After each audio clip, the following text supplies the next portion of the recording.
Welcome back to the 76 Capital Sports Leadership Show. My name is Wayne Kimmel, managing partner of 76 Capital. And as you know, 76 Capital, we are a venture capital company that invests in passionate, smart, nice entrepreneurs who are launching game-changing technology startups across the sports, media, and entertainment industries. And on this show, I get to interview top entrepreneurs, executives, athletes, and today my partner, this is going to be amazing, who are really changing and many times completely reimagining the overall sports industry. You can subscribe to our show on YouTube, on Spotify, on Apple Podcasts, and on our 76 Capital website. And as I said, today is a special day because I have my partner Chad Stender here on our show. Really, really excited to break a little bit of news while we get into this whole thing. But it's going to be an awesome show. And Chad, of course, you've been on this show many times. So welcome back to our 76 Capital Sports Leadership Show. Well, I appreciate you having me here, Wayne. It is truly an honor. I have rode shotgun for almost 200 episodes here. We're probably right around 195. And it's just incredible to see what we've done at 76 Capital collectively, how valuable this show is, what it does for our brand and our overall strategy. But I'm truly honored to get to be in this seat. I've actually never been in this seat through it. I've been in your seat, but never this one. Yeah, it's been amazing. And thank you, I guess, for helping me come up with a lot of the questions, get a lot of the guests for us. And it really has been incredibly educational for me. It's allowed us to network and meet a lot of amazing people. It's allowed for us to have an opportunity to share with the world all of the CEOs that we've invested in, many partners that have invested with us, and just really talk about what's been happening across the sports industry over the last several years. And I mean, I guess it's a great place to start. I mean, let's just kind of jump into it. I mean, The last several years at what we've been doing at 76 Capital and how the world has changed and across all of sports, media, entertainment. Maybe just share your view on all that. Yeah, no, let's get right to it. I mean, from our side, right? 76 Capital, a 25-year-old company that's had ups, downs, inflections, but growth across. And I've been fortunate to get to ride alongside for 12 years, almost half of it. But we really talk about phase 2 or 3, kind of 2015, 16, when we knew something special was happening, but we definitely couldn't put our finger on what that was. We knew there was a moment to continue to invest incredibly early with the founders of startups across technology, but globally, something was happening from a macro level. It took us some time. It took us some time to understand the trends across gaming, betting, esports, the starting to change around the fandom, viewership, and the athlete, the ownership. All this was happening right around 2015, 2016. And fortunately, we made that decision and we had that conviction to go all in at that point. Well, let's take our audience and our friends who watch our podcast and our video show here. Let's take them behind the scenes. As you said, we were seeing all these trends, but it wasn't like, oh, let's just start investing in sports. I mean, how did that happen? Yeah, I think when we looked back, 2005, Y Combinator came onto the scene. And then in 2010, you had both AngelList and 500 startups. And the reason I bring that up is because the early stage game of investing in tech had really gotten saturated. You go in a coffee shop, all of a sudden, every conversation, everyone's an investor, everyone's an angel, everyone's putting money out. And it had gotten pretty messy, competitive, and we really felt, and I think knew, you needed to have a brand. You needed to have a completely focused strategy where you were so successful late 90s, early 2000s, being able to do early tech across. You were dominating healthcare, finance, SaaS, consumer. And we knew kind of 2010 moving forward, you needed to be focused. And that was the part that I think, fortunately, we had to figure out. And for the most part, we've really understood and a lot's gone our way. But it hasn't been easy. In 2016, 17, people looked at it sideways still, and it has just moved so quickly. And I think there's 4 trends that have really gone our way, and we can talk about that. But Yeah, let's it's definitely talk about being opportunistic, like we try to be with all of our companies. Yeah, I mean, we should definitely talk about that, because I think like that's been a big thing. When when it was you and John and me, we were sitting down and having these conversations about the world of sports. Could you really just be an early stage investor in the sports industry? Could you really do all these types of things? And as you said, a lot of people were looking at us like, wait a second, are you sure? You sure this is really where you're going to go about this? But we knew, and we knew this is where things were going to go, and we really were. This was our belief. This was our the idea that we were like an entrepreneur seeing around the corner a little bit and saying like, this is where we need to go. Oh, no doubt. And you've got to call your shot, but you have to have full conviction. You have to go. And we did. We understood what was happening in parts of Europe, in Asia. And they were actually ahead of us when it came to esports, when it came to betting, when it came to some of the ways technology was being distributed and some of the innovation. While it was happening here, when you said we're going to invest in sports tech, we got a lot of that's nice, or that's niche, or sports are fun, they're entertainment. It's not an investment opportunity. And we were saying, no, this is a massive addressable market. This is actually an asset class to itself. And we started using this language and explaining this in 2016, 17, 18. And now today, people are coming around. You're seeing it on CNBC. You're looking at up at the top, who's now owning these teams, these venues. It's some of the brightest minds across finance, across innovation, startups, where all the wealth has come from tech and innovation.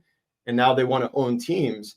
And what you have is all of what we're investing in is adding value to a massive addressable market in what is an asset class. And you really start to get into, where's the discretionary dollar going? And it is incredibly ripe for innovation. And I'm sure, but I'm happy to get into kind of these 4 trends that have really gone our way. Let's jump right into that. Let's talk about those 4 trends. Yeah. So from our side in 2018, 5.5 years ago, May 14, 2018, PASPA, the law that changed sports betting, led by New Jersey. And now all of a sudden, every state can figure out, do they want to partake in legalized sports betting or do they not? And everyone outside of Nevada wasn't legally allowed to. And at the time, it was rumored to be about $150 billion underground illegal gray market space. And 2018 happens, and we know where we were. We know what we were doing. It was that seminal moment of, this is going to be massive. This is going to disrupt sports. This is going to disrupt fandom. And regulation can be incredibly healthy if done the right way. You look at the financial industry. And at the time we were saying, people, how many states will this actually happen? 5, 7 across, 10 years. Like, look at what happened when iGaming rolled out in 2013, 2014. Look at the cannabis industry. And we were the ones saying this will be at least 30 states was kind of the number we kept using. Well, fast forward, it's 38 states, it's DC, it's Puerto Rico, Canada had their version. I mean, there were a lot of people who were trying to put us in straitjackets for saying that, if you remember. Oh, we got pretty close to getting locked up there. So sports betting has been a massive part of the asset class, of the addressable market, and that has created additional value when it comes to the NFL's media deal, the upcoming NBA media deal. So that's been incredible and really advantageous. And a lot of our exits, DraftKings acquires VSiN, right? Fubo goes out and acquires Vigtory, our sports betting company. And everything that Cosm wanted across our portfolio company, C360, a lot of that's engagement, viewership, and underlying across betting. And so that will continue to be a large trend and something that's really opportunistic for us. Number 2, over 5 years ago, private equity wasn't allowed to invest in teams, in leagues. And still today, the NFL doesn't allow private equity. I think that will happen very quickly here with the valuations, with the amount of debt that the NFL team ownership can take on. It seems like a natural progression. But everyone except the NFL now allows private equity to own minority stakes across the other big 3. You saw for the first time, 6th Street took majority control of an NWSL team. So this is a wild trend when you look at Arctos, Sixth Street, Dial, and some of the big players out there. And so again, when you kind of think through other industries, what does private equity need? It needs technology, it needs innovation, it needs disruption to make their holdings. And so you kind of have this barbell approach today of what we're innovating and investing in and starting down here and all the ownership groups up here. And we think the next 5 to 10 years, this is coming together very quickly here. One of the other, so the third, and I'm going to say it, we believe that in the collegiate space, you're going to have football teams and basketball teams, both men's and women's on the basketball, being owned privately. And you kind of have to, you have to pause and what does that even mean, right? Let's say that again for everybody, because this is something that, you've been saying for a number of years now, and signs are really heading towards this direction now. Right. So what's the idea? Name, image, and likeness has played through. Just last week, Dartmouth comes out and says our athletes are employees. And so there's been legal cases and Bannon brothers, and finally collegiate athletes are getting a little bit of their due, in my opinion, in our opinion, what we always talk about. And the amount of billions of dollars that are being made across collegiate sports, it's its own economy. It's its own, and we believe it will continue to evolve. It will be messy, but you're going to pretty soon see people owning a college football team, owning a women's basketball team. But finally, the NIL across college space is here, and it's a big opportunity from an investment, again, from technology through innovation. And the fourth thing, and we're always really careful how we talk about the pandemic because it was a horrible time. Yeah. But the space that we've been in, the companies that we're in across streaming, betting, gaming, fandom, it was that moment where we were at home, unfortunately.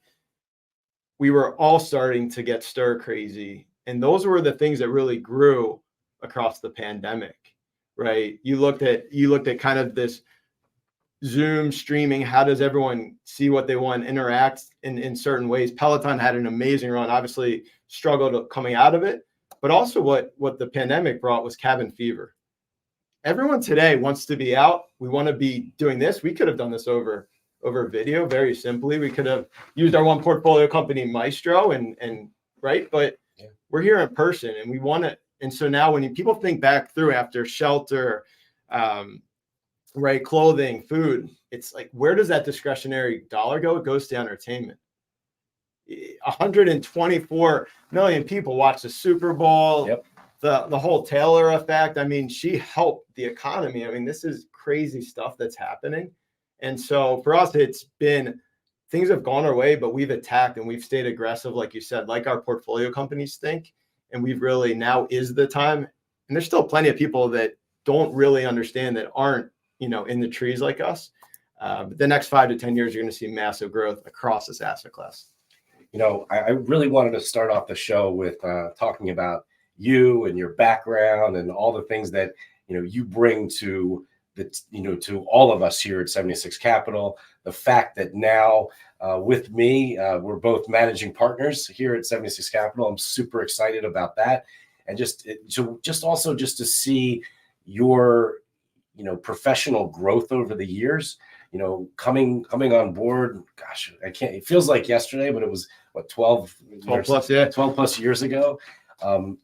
All the value that you've been able to add to our portfolio companies, to the overall business, just your, the way that, as you talked about earlier, kind of your vision, the way that you've been looking at things. And it's been awesome working with you over these last 12 years, and the next 12 will hopefully be even more exciting. I certainly think so with everything that's happening right now. And maybe that's a good, good segue into, what the future really looks like, right? I mean, where you, and some of the investments that we're making, and have made here at 76, where we're looking to go with things.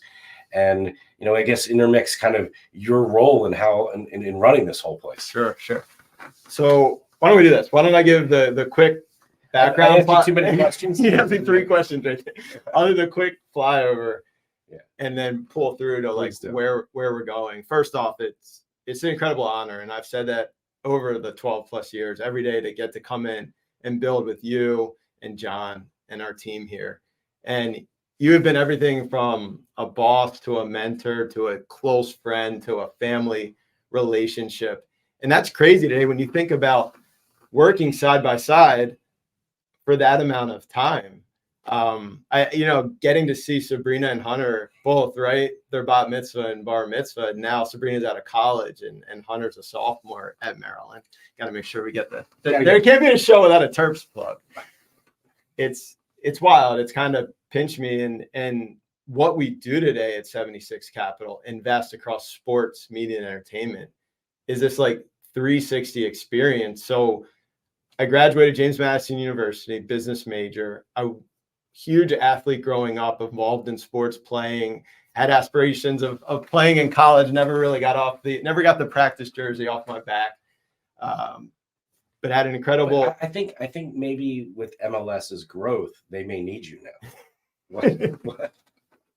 They never did. They never will. But I'm love seeing the growth in the States across soccer, both men's and women's, but globally, this is a really special time with the World Cup coming here in Mexico and Canada in 26, the largest field ever. It's going to be crazy. We can do a whole show on soccer. So James Madison University business undergrad, I wanted to be involved across the sports and entertainment space. I knew that was always a passion of mine. I wanted to follow it. Very fortunate. I had the opportunity to go down to Orlando and work at Disney, ironically, which is what your daughter Sabrina is doing today and what my sister did. And the lessons you learn, the soft skills, the relationships have been invaluable for my entire career, looking back at my network and my access. And that quickly kind of set me up for grad school. And it was the idea of really learning and studying sports. And this is back in 2004, 2005, much different than today. And that led me to Comcast Spectacor. And at the time, Mr. Snyder was deeply involved with Comcast. They owned the Flyers, the Sixers, the Phantoms, managed globally. Peter Luco was really, really starting to just rocket across with Mr. Snyder, the two of them, globally managing. They had tickets, they had food, concessions, marketing.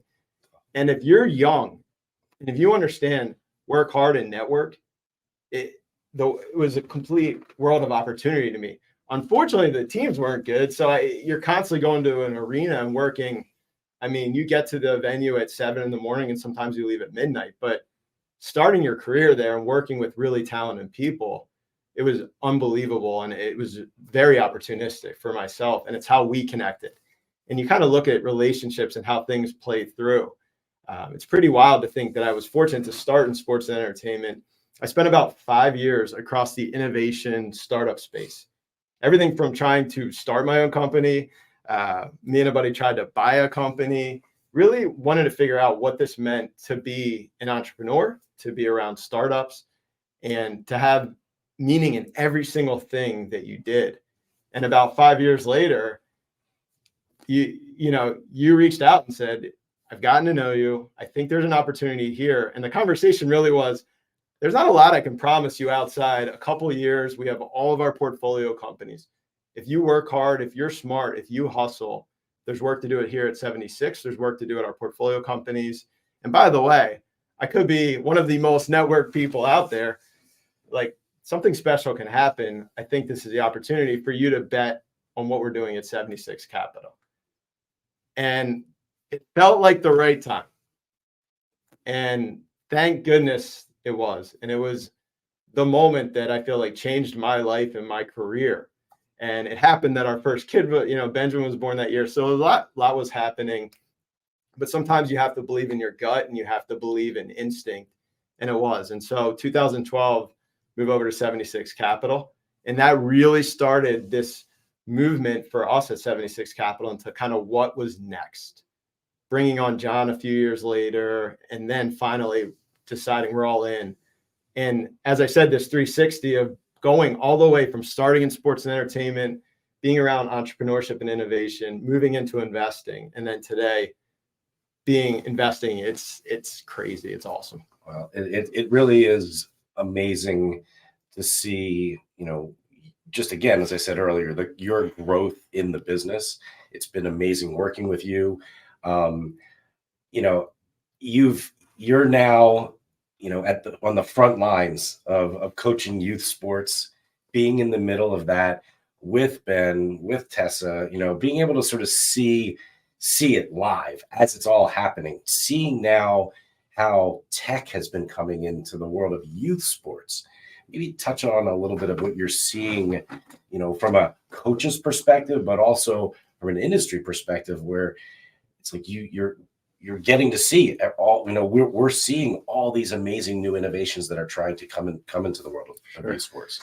Yeah, I'm very fortunate. I'm very blessed that I get to coach and be part of my kids, and that I was always big into sports. I feel like a lot of the person I am today came from the teams I was on, the teammates, my coaches, and the world I was in. And to get to do that, to get to coach soccer and basketball, and I even coach a little baseball, even though I really don't understand what I'm doing out there. But just use the smart bat from Diamond. Just use the smart bat. It makes you smart. But you really start to understand what it is to be that parent, to be around 5 to 15-year-olds, to understand where the games are at. And you have to be a student of their behavior. Watching my kids, they are on technology, kind of like it or not. They are doing fantasy. And it's allowed us, if you sit back and you understand where things are headed and follow everything from an 8 to an 88-year-old, that's where we have to stay ahead of. And that's the challenge, but that's the opportunity. And we've talked about for a while that every stick, bat, ball will be smart, that all these sports equipment were dumb in the sense that they hit something, that you would put them in your hands and hit a puck, hit a ball, so on. And we said, like, smartphones weren't always smart. They were kind of dumb. Right. They kind of text, called, right, calendar, alarm clock. And today we have supercomputers. And so why isn't the sporting equipment, when you talk about the youth, and now we have the first ever smart baseball bat by Diamond Kinetics, our company that's working with MLB, that's working with MLBPA, that's working with almost every single youth baseball and softball organization. And to fully understand what that means, to do a partnership with Marucci, to have a bat that you don't have to charge, that it immediately talks to your phone or your device, that you can see exactly what happened with your swing, good, bad, or other, that you're coaching. Like, technology should be here because it's across everything else. Why would you keep it separate from sports? And this plays through across all different aspects of youth, and there's so many different nuances as far as the parents' involvement, the coaches' involvement. Our kids are playing more than ever. But the opportunity to innovate and to bring technology to what's happening, not just across youth athletics, but across professional athletes, professional coaches. And the part that I think is so fascinating is finally the fans are having their moment. All of the content and engagement, it has to be customized and it has to be personalized. And I think that was really a part of the pandemic. Of before, it was, you go here, you watch this. This is how you watch football. This is how you watch the sport you like. And now it's kind of jumped to, and you think about what Ballmer's doing and how he's thinking about his arena, from everything from the concessions to the bathrooms to like technology in your seat. Like, I'm so excited for that experience for the fans, because at the end of the day, and as you always talk about, we're all one of three things, but most of us are three things. We are working out ourselves. We're on playing sports ourselves. We are watching and consuming and engaging and betting around sports. Or our kids, our nieces, our nephews, our grandkids, we have aspirations of them being a great high school player, possibly playing in college and beyond, but wanting to be involved in sports for a lot of the incredible lessons that they've given all of us. Yeah, absolutely. I mean, one of the things that I feel like you were just about to go to, is you talk about these new experiences, the customization, the personalization, being able to watch things differently.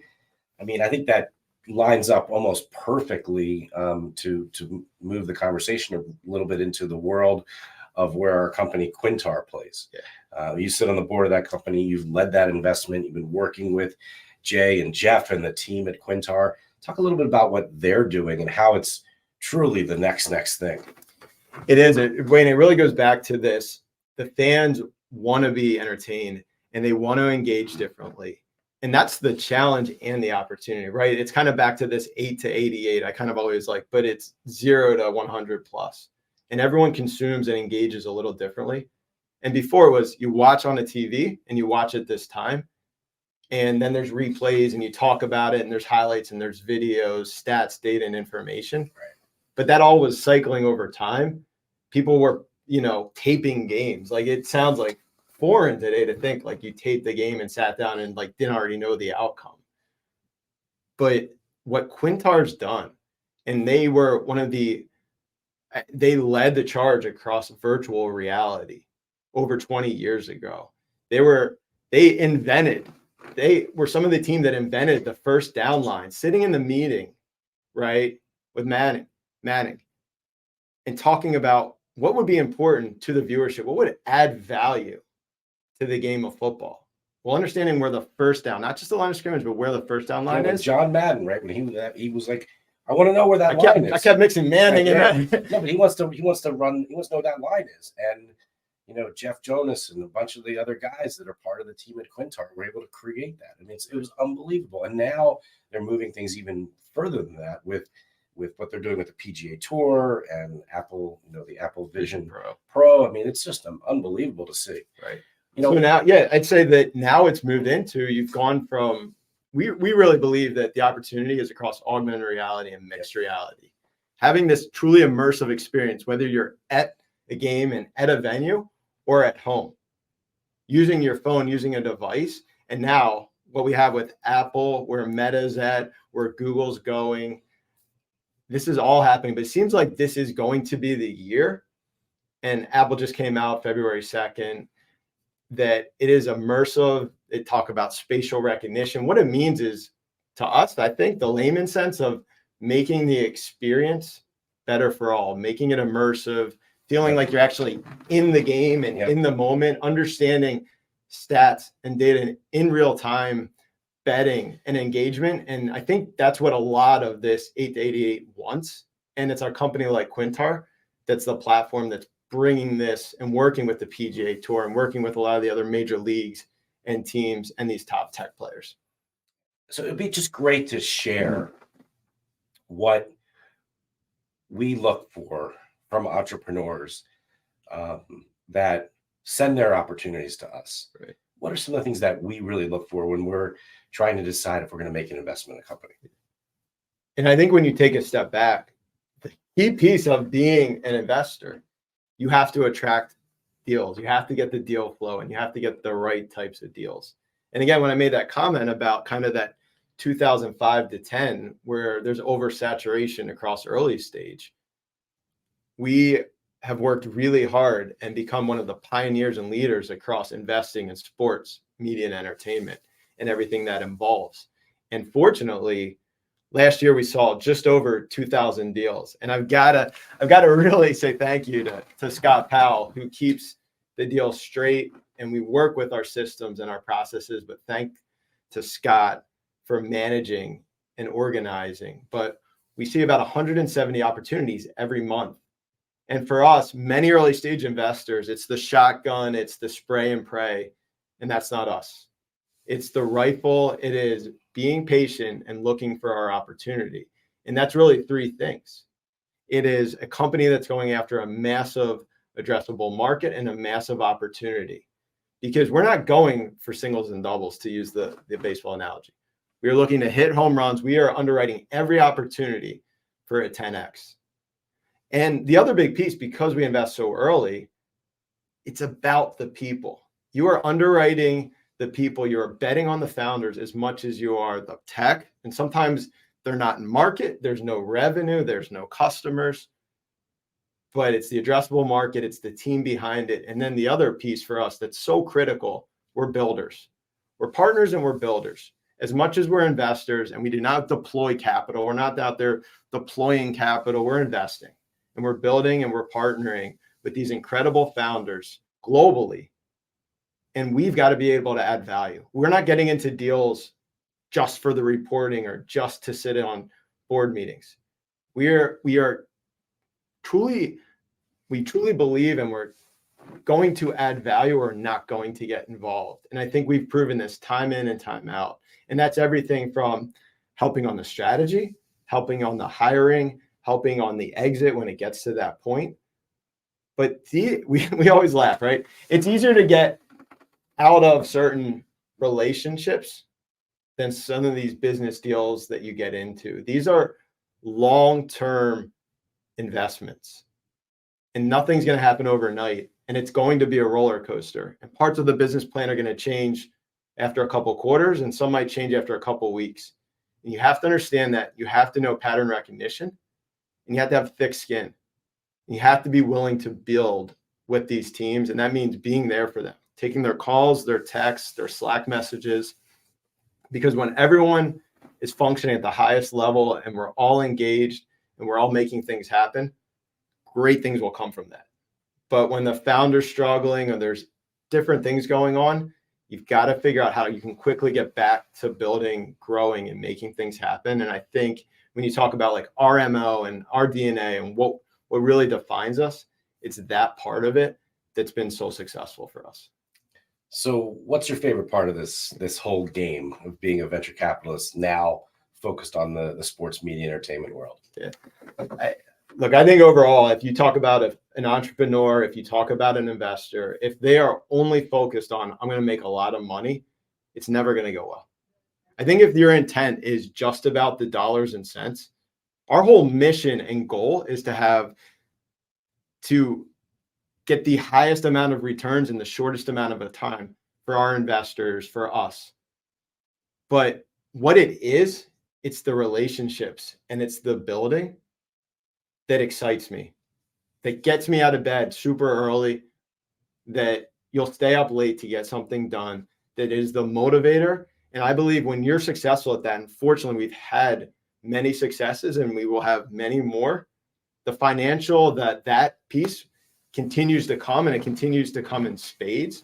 But I just think from the top, if you're just driven by, I want to make billions of dollars, that's part of it, but it's not the only focus. And I think there's founders and there's investors that kind of get lost when that's the only thing, when that's their North Star. It's the building and the excitement and the engagement and the soft pieces. It's the closest thing to being an athlete after your career's done. That's what I love about it. You know, this is our 76 Capital Sports Leadership Show. So on all the shows, we always talk about leadership. Here, what are everyone has a little bit of a different answer what it means to be a leader, or what are some of the traits to be a leader. What does it mean to you? Yeah. To me, it's about showing up. It's about leading by example, and it's about being there for others. And no matter what we're doing, whether it's in business, across nonprofit, in our community, it's 10-1. You've got to give tenfold to get the one time that you have your hand up. Hey, can I get this? Can I have that? I need a favor. Can I help? Right? It's always about giving back because it's the right thing to do. But knowing that hopefully when things come around and you do need some help or a favor, it'll be there for you. But to me, leadership is about showing and not about telling others. Like, to me, it's weird being the one that is answering the questions, because to your point, we're usually coming up with them for our incredible guests that we have. But I am completely fine with let's build. And to me, it's about putting your head down and leading by example and building. Well, we're coming to the end of this show, and it's been amazing. And as we said earlier, this is an exciting moment in time for us at 76 Capital for lots of different reasons. Where the industry is, we are, we've raised 2 funds to invest out of. Maybe more things coming down the pike around that, in the future, some of the things that we'll be doing there. Super excited about all those opportunities. The fact that you are now a managing partner here at 76 Capital with me, so excited about that. So excited about your overall growth. as a person, as a man, as a professional, as a venture capitalist, and just to hear the entrepreneurs that we've had the opportunity to invest in, all these different founders, all these guys talk about how much they have faith and how much they trust in you, how much you're able to be helpful to them. When Lauren Foundos talks about you and you're, and I mean, it's just great. It's just so awesome to hear all the CEOs, who just say, yeah, I just call Chad and he just helps me out. I mean, that's just, it's incredible. And that's what is such an exciting thing about the future of our business. So when you think about the future from your perspective, what's next? What do you think the future really looks like? I think we are just getting going. It's wild when we look back over the last 7, almost 8 years of some of the things we were talking about and thinking and what has played through and kind of calling your shot. But are we saturated across sports betting and gaming? No. California, Texas, world's 5th largest GDP, world's 8th largest GDP. They haven't gone through their legalization. I think that will happen. I think we'll probably end up about 45 to 47 states. And that's one piece of it. Everyone wants to talk about AI and ML, augmented reality, mixed reality, virtual reality. We've been doing this. We've been investing in companies on the forefront of technology across sports, media, and entertainment, but we invest in tech. And so that trend is really starting to get going. The power of the machines and the computing is going to really make our space even better, even more incredible, and even more valuable. And again, it's the idea of kind of the Netflix or the Amazon to the sports fan, to the consumer. Some of the ways that some of the companies out there are thinking about how do you engage across all these different platforms and everything that you're buying and watching, getting, betting, and fantasy, that those are the opportunities. But I really think we are very early here in what's going to be, when you look back of how valuable is this asset class, it's trillions. When you start to understand where media is heading, I mean, we just had the Disney, Fox, and Warner deal. You had also had Disney that invested $1.5 billion, right, into Fortnite, into Epic. The trends that happen weekly at this point, we had over 120 million people watch the Super Bowl. Live sports is the last piece of live entertainment. And so we're at this moment where, and who doesn't want to innovate and who doesn't want to be part of this space where some of the brightest minds and the best entrepreneurs are now coming here and saying, I can do this better. And that is where we're at. But the next 10 to 15 years are going to be incredible. And it's the moment for all of us to help each other, to be involved, to work at this, to build this, to invest in this, and to make the experience. Because again, we all do one of 3 things, if not all 3. And so let's make that the best experience possible. Well, I think that's a great place to sort of end right here with this show. Can I have you back? You're right over here. Can you come back to the studio here? Yeah, I'd be honored. It's been amazing. Chad, thanks so much for coming on our 76 Capital Sports Leadership Show. And there's so many more things that we want to share with all of you. There's reasons why we work so hard to, our whole team, putting out our newsletter each week, This Week in Sports Business, which is really something that, was a thing that we were like, wait a second, we got to put out the news. We got to let people know what's going on, each week. There's a reason why we try to bring on all, incredible entrepreneurs, athletes, and executives across the sports industry onto this show to sit in the seat you're sitting in right now, to be able to talk about what's next and what different people are thinking about and wanting to go do. So, and then of course, just all the investments that we're making. So you can find us at 76 Capital all over the internet, all over the place, whether that's on our shows, whether that's on our newsletters, whether that's reaching out directly to either of us. Please do that. We want to meet all of you. We want to innovate with you. That's what this is all about. Awesome. Thank you for having me. Well, Chad, it's been an honor. Thanks. It's been awesome.